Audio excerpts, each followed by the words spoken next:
আসসালামু আলাইকুম, সবাইকে স্বাগতম জানাচ্ছি। আমি শিব্বির আহমেদ। আশা করি আপনারা ভালো আছেন। আজকে আমরা অ্যাডোব ইলাস্ট্রেটর যে সিরিজটি চলছে এটার আমরা 16তম ক্লাস করব। আর আজকের এই ক্লাসে আমরা শিখব টাইপ টুলের ব্যবহার। তো টাইপ টুলের ব্যবহার যারা ফটোশপ দেখেছেন, যারা ফটোশপের কাজ জানেন তাদের কাছে একদম ইজি মনে হবে, কারণ ফটোশপে যেভাবে টাইপ টুলের ব্যবহারটা পেয়েছি এখানেও সেম ওইভাবে আমরা টাইপ টুলের ব্যবহারটা পাবো। কিছুটা পার্থক্য এখানে আছে। তো কি কি পার্থক্য সেগুলো আমরা দেখব, এবং টোটাল আপনি যদি আজকে ফার্স্ট দেখে থাকেন বা ইলাস্ট্রেটরের সিরিজটি আপনি যদি ফার্স্ট টাইম করে থাকেন, তাহলে আপনিও সুন্দরভাবে জিনিসগুলো সহজে বুঝতে পারবেন আমি আশা করি। তাহলে চলুন স্ক্রিনে চলে যাওয়া যাক। তো আমি এখানে ইলাস্ট্রেটরের একটা ফাইল ওপেন করে রেখেছি। তো নর্মালি টাইপ টুলটা যে এখানে আছে, আমরা টাইপ টুলটা যদি রাইট মাউস ক্লিক করি তাহলে এখানে তিনটা টুল আমরা পাচ্ছি। আমি এটাকে জাস্ট একটু বাহিরে নিয়ে আসি। তো প্রথমে যেটা আছে নরমাল, এটা টাইপ টুল, তারপর টাইপ ওয়ানে পাথ টুল, এরপর ভার্টিক্যাল টাইপ টুল। তো টাইপ টুল দিয়ে জাস্ট আমরা নরমালি লিখতে চাইলে একটা ক্লিক করব। ক্লিক করার পরে দেখেন লরিম ইপসামের কিছু টেক্সট, দুইটা ওয়ার্ড অটোমেটিক চলে আসছে। তো এই দুইটা ওয়ার্ড অটোমেটিক চলে আসবে। আর যদি আপনি আগের কোনো ফাইল ইউজ করে থাকেন সেখানে এগুলো পাবেন না, অর্থাৎ আগের ভার্সন ইউজ করে থাকলে এগুলো পাবেন না। এটা সিসি ভার্সনে এই আপডেটটা আছে।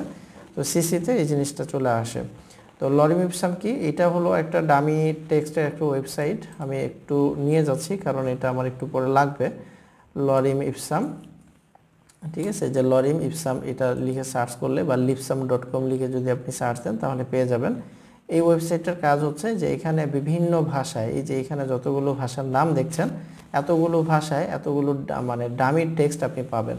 আপনার জাস্ট এখন একটা কোনো কাজ করতে হবে বা কোনো একটা ডিজাইন করবেন, সেই ডিজাইন এখন কিছু টেক্সট আপনি ব্যবহার করবেন। তো আপনার কাছে কোনো টেক্সট আপনার কাছে নাই, আপনি জাস্ট একটা স্যাম্পল আপনি করবেন। তো সেক্ষেত্রে আপনি কী ধরনের টেক্সট ব্যবহার করবেন? কারো ইনফরমেশন তার আপনি ব্যবহার করতে পারেন না। তো সেই ক্ষেত্রে আপনি এই জায়গা থেকে কিছু টেক্সট আপনি কপি করে নিয়ে আপনি আপনার কাজে স্যাম্পল টেক্সট হিসাবে এগুলো ব্যবহার করতে পারবেন। এটা ওয়ার্ল্ড ওয়াইড, এটা পপুলার একটা ওয়েবসাইট, এবং এখান থেকে আপনি ফ্রিতে এই টেক্সটগুলো নিয়ে ব্যবহার করতে পারবেন। পাশাপাশি যে ভাষায় আপনার লাগবে সেই ভাষায় আপনি এখান থেকে পাবেন। তো বাংলা ভাষাটা নাই, বাকি মোটামুটি অনেকগুলো ভাষা এখানে আমরা পাচ্ছি। তো জাস্ট নর্মালি এখানে ক্লিক করার পরেই এখানে কিছু টেক্সট চলে আসছে। সাইজটা আছে খুবই ছোট, যার কারণে দেখা যাচ্ছে না। আমি একটু বড় করে নিচ্ছি। তো এখন আমার যদি এটা আমাদের প্রয়োজন না থাকে, তাহলে আমরা আমাদের মতো করে লিখতে চাইলে কিবোর্ডে টাইপ করে আমরা লিখবো যেটা আমাদের লেখার ইচ্ছা বা যেটা আমরা লিখতে চাচ্ছি, এভাবে আমরা টাইপ করে লিখতে পারবো। আর লেখার পরে এটাকে যদি আমরা একটু কম বেশি করতে চাই বা ফন্ট সাইজ চেঞ্জ করতে চাই, এগুলো কিভাবে করব? এগুলোর জন্য এখানে দেখেন বিভিন্ন ফন্ট আছে। হ্যাঁ, এগুলো ফন্ট স্টাইল, মানে ফন্ট ফ্যামিলি। তো এখানে আপনার ধরেন এরিয়াল আছে, এরিয়ালের ভিতরে আবার অনেকগুলো স্টাইল পাবো। তারপরে ল্যাপটপ, এগুলো বিভিন্ন ধরনের ফন্ট আছে। তো এখানে ডিফল্টভাবে অল্প কিছু ফন্ট আছে, আরও হাজারো ফন্ট ডাউনলোড করে ইনস্টল করে ব্যবহার করা যায়। তো সেগুলো কিভাবে করবেন, এর উপরে আমার চ্যানেলে একটা ভিডিও আছে, ফন্ট ইনস্টল করা একটা ভিডিও আছে। আমি সেটার লিঙ্কটা ডেসক্রিপশন বক্সে দিয়ে দিচ্ছি। আপনারা চাইলে সেই ভিডিওটা দেখে আপনি আপনার মন মতো আরও অনেক সুন্দর সুন্দর ফন্ট ডাউনলোড করে ইউজ করতে পারবেন। ওকে, তো এটা হলো ফন্ট ফ্যামিলি, মানে এখান থেকে আপনি ফন্টের নামটা চেঞ্জ করবেন, এবং ওই ফন্টের যদি আরও কিছু স্টাইল থাকে সেই স্টাইলগুলো পাবেন এই জায়গাতে। ঠিক আছে, তো স্টাইল বলতে রেগুলার, মিডিয়াম, তারপরে থিং, ইটালিক, হ্যাঁ, তারপরে বোল্ড, এক্সট্রা বোল্ড, ব্ল্যাক, এই টাইপের জিনিসগুলো স্টাইল। মানে এটা মোটা হবে, চিকন হবে, বাঁকা হবে, আরও মোটা হবে, আরও পাতলা হবে, চিকন হবে, এই জিনিসগুলো আপনার এই জায়গাতে পাওয়া যায়। তো এরপরে আছে যেখানে ফন্ট সাইজটা দেখেন 6 পিটি থেকে 72 পর্যন্ত দেওয়া আছে। এখন 72-এর পরেও যদি আপনার আরও বড় করার প্রয়োজন হয়, সেক্ষেত্রে আপনি এখানে জাস্ট ক্লিক করে লিখে দিবেন। ঠিক আছে, এখানে আমি ক্লিক করে আমি এখানে যদি 100 লিখে তারপর ইন্টারপ্রেস করি, তাহলে এটা 100 পিটি সাইজের এটা হয়ে গেল। আমি একটু ছোট করে নিচ্ছি। ওকে, এরপরে এটা মূলত এখানে এই কয়েকটা অপশন এখানে পাচ্ছি। আর এর পাশে আছে অ্যালাইনমেন্ট। তো এখন এটা ডিফল্টভাবে অ্যালাইন লেফট করা আছে, অর্থাৎ আমরা যখন লিখতেছি আমাদের লেখাটা শুরু হচ্ছে কিন্তু এই যে লেফট থেকে। আমি যদি আবার এটা আরেকটা ক্লিক করি, তারপরে দেখেন আমি এখানে এটা সেন্টার করে নিচ্ছি আমি নতুন করে। এখন যদি লিখি তাহলে সেন্টার থেকে দুই পাশে লেখাটা ছড়ায় যাচ্ছে। আচ্ছা, আর এটা রাইট থেকে লেফটে আসবে। ঠিক আছে, এটা যদি রাইটে দিই তাহলে এই যে রাইট থেকে লেফটে যাবে। তো এই হলো অ্যালাইনমেন্টগুলো আমরা আমাদের প্রয়োজন মতো এগুলো আমরা চেঞ্জ করে নিতে পারবো।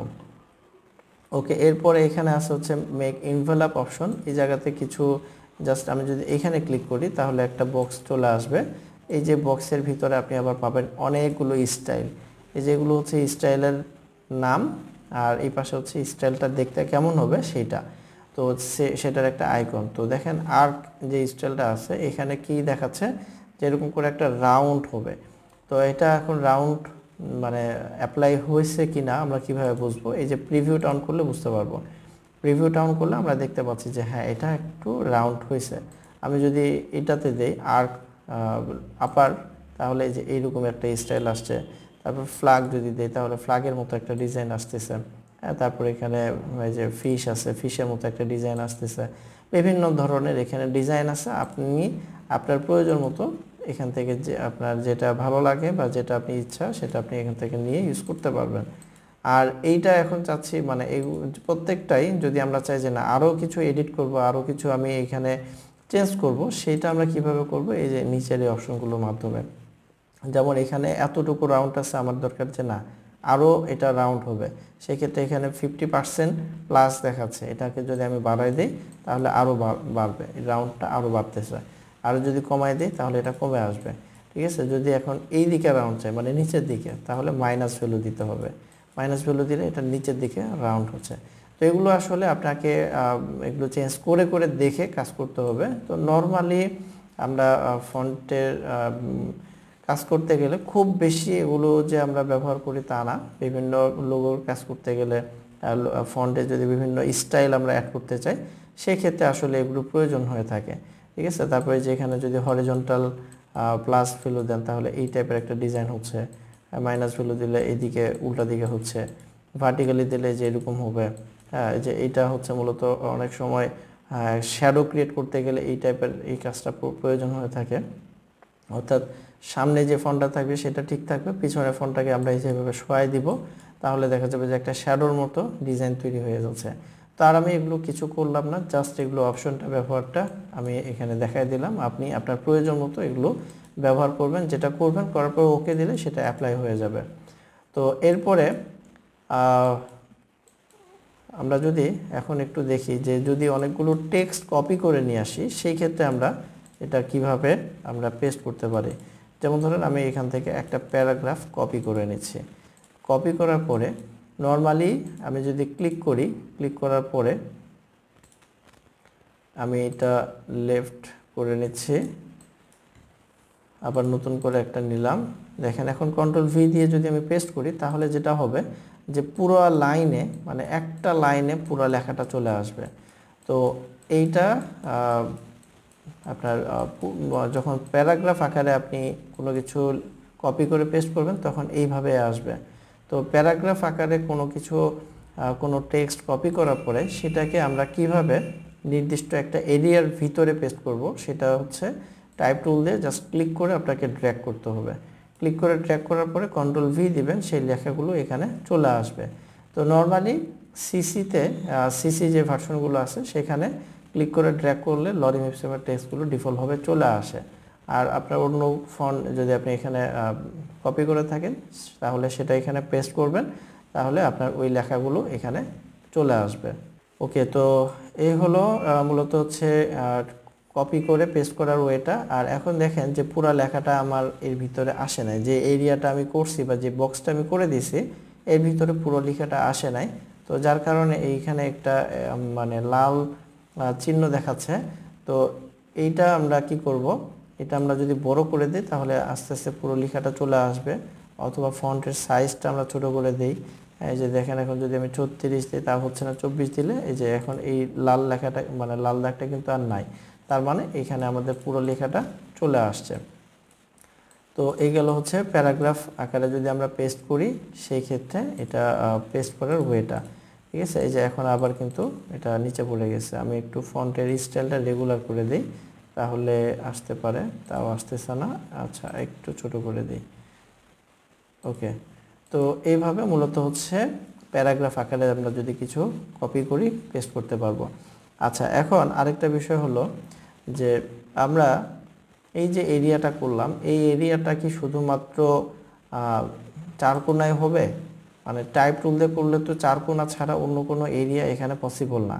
আমরা চাইলে অন্য যে কোনো এরিয়ার ভিতরে আমাদের লেখা পেস্ট করতে পারবো। তো সেই ক্ষেত্রে আপনাকে একটা পাথ করে নিতে হবে। যেমন আমি এখানে ইলিপস টুল দিয়ে একটা সার্কেল করে নিচ্ছি।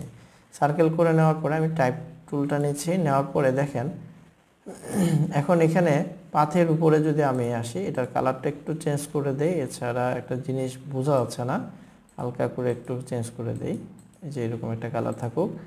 ওকে, টাইপ টুলটা নিচ্ছি। দেখেন এখন নর্মালি আমি যদি এইটার উপরে থাকি তাহলে আইকনটা দেখাচ্ছে মাঝখানে একটা আই, আর বাহির দিক দিয়ে হচ্ছে চার কোণে একটা বক্স বা এরিয়া। নিচে যদি আসি ভিতরে, মানে এই যে টাইপ এই ইলিপসের ভিতরে আসলেও সেম জিনিসটা দেখাচ্ছে। আর এটার যে পাথ, এই পাথের উপরে যদি যায় তাহলে ওই যে চার কোণা এরিয়াটা এটা কি হয়ে গেছে, রাউন্ড হয়ে গেছে। এর মানে হচ্ছে যে এখন এই পাথের উপরে ক্লিক করলে আমার এরিয়াটা হয়ে যাবে হচ্ছে এই রাউন্ডটা, মানে এইখানকার যেই রাউন্ড পাথটা আছে এইটা হয়ে যাচ্ছে হচ্ছে আমার এরিয়া। তো এখন জাস্ট এই যে দেখেন রাউন্ড একটা এরিয়ার ভিতরে আমার লেখাগুলো পেস্ট হয়ে গেল। এখন এটা যে শুধুমাত্র রাউন্ডই হবে তা না, আপনি এই যে স্টার দিয়ে করতে পারেন। হ্যাঁ, স্টার দিয়ে আপনি যদি এই যে পাথের উপরে গিয়ে ক্লিক করেন তাহলে এই যে স্টারের ভিতরে আপনার লেখাগুলো চলে আসবে। হ্যাঁ, স্টারের ভিতরে তখন লেখাটা চলে আসবে। আরও টেক্সট থাকলে, যেমন ধরেন এটাকে আমি যদি বারবার এখানে অনেকবার আমি এটা পেস্ট করলাম, করার পরে এটা সাইজটা ফন্ট সাইজটা ছোটো করে দিচ্ছি, তাহলে জিনিসটা আরও স্পষ্ট বোঝা যাবে। মানে যত ছোট থাকবে জিনিসটা তত মানে এই আপনার এই শেপটা বোঝা যাবে। এই যে দেখেন এখন আমি যদি এটা বাইরে রাখি এই অবস্থা, মানে পুরো একটা স্টার কিন্তু লেখার মাধ্যমে বোঝা যাচ্ছে। এই হচ্ছে মূলত মানে পাথের ভিতরে, মানে যে কোনো একটা এরিয়ার ভিতরে আমরা পেস্ট করতে চাইলে এভাবে সেই এরিয়াটার জন্য আলাদা একটা আমরা কি পাথ করে নিব, অথবা আপনি পেন টুল দিয়েও একটা পাথ করে নিতে পারেন। ওকে, এরপরে আরেকটা বিষয় প্রয়োজন, মানে পরে যে টুলটা আছে এটা আমরা একটু দেখি। এটার নাম হচ্ছে টাইপ ওয়ানের পাথ টুল। ফটোশপ যারা ব্যবহার করছেন, ফটোশপে আপনারা দেখছেন যে এই টাইপ ওয়ানের পাথ টুল নামে আলাদা কোনো টুলস ছিল না, বাট ইলাস্ট্রেটরে এই টুলটা আলাদা করে দিয়ে রাখছে। তো এটার কারণটা হচ্ছে যে ফটোশপে নর্মাল হরিজন্টাল টাইপ টুলটা যেটা ছিল ওইটা দিয়েই একটা এরিয়ার ভিতরে লেখা যেত, আবার এরিয়ার উপরে যে পাতটা থাকতো ওই পাথের উপরে বা ভিতর দিয়ে লেখা যেত। বাট ইলাস্ট্রেটরে পাথের উপরে লেখার জন্য আলাদা করে টাইপ ওয়ানে পাথ টুলটা দিয়ে রাখছে। তো পাথ টুল, এই টাইপ ওয়ানে পাথ টুলটা ছাড়া আমরা ইলাস্ট্রেটরে মানে পাথের উপরে লিখতে পারবো না। যেমন এই যে সার্কেলটা করে নিচ্ছি, নেওয়ার পরে ধরেন টাইপ ওয়ানে পাথ টুলটা নিলাম, নেওয়ার পরে জাস্ট এই যে এখানে যদি আমরা পাথের উপরে দেখেন বাইরে ক্লিক করলে এটা কাজ করবে না, ভিতরে এসে ক্লিক করলেও এটা কাজ করবে না। এটা ক্লিক করতে হবে কোথায়, ঠিক পাথের উপরে গিয়ে। এই যে পাথের উপরে যে আপনি যখন গিয়ে ক্লিক করবেন তখনই এটা মূলত কাজ করবে। তো ক্লিক করার সাথে সাথে আমার লেখাগুলো অটোমেটিক চলে আসছে। আমি একটু ফন্ট সাইজটা বাড়াই দিচ্ছি, দেওয়ার পরে এখানে এই যে জিনিসগুলো দেখেন বোঝা যাচ্ছে। এখন এই যে আমাদের পাথ, এই পাথের উপর দিয়ে লেখাটা আসছে। এখন এই যে এই জায়গাতে দেখেন দুইটা পয়েন্ট আছে, একটা হচ্ছে স্টার্টিং পয়েন্ট, একটা হচ্ছে এন্ডিং পয়েন্ট। তো এই স্টার্টিং পয়েন্টটা মানে যেখানে আমি ক্লিক করছি সেখান থেকে আমার স্টার্ট শুরু, মানে স্টার্ট হয়েছে লেখাটা। আর এই এন্ডিং পয়েন্টটা হচ্ছে যেখানে আপনি এটা রাখবেন, তারপরে বাকি পরে যদি কোনো লেখা থাকে তাহলে সেটা আর আসবে না। তো আমরা স্টার্টিং পয়েন্ট, এন্ডিং পয়েন্ট এইভাবে আমরা এটাকে চেঞ্জ করতে পারবো। ধরেন আমি এখন জাস্ট এইটা উপর দিয়ে এতটুকু আমি এটা রাখতে চাচ্ছি, তাহলে এই যে এইভাবে করে দিব।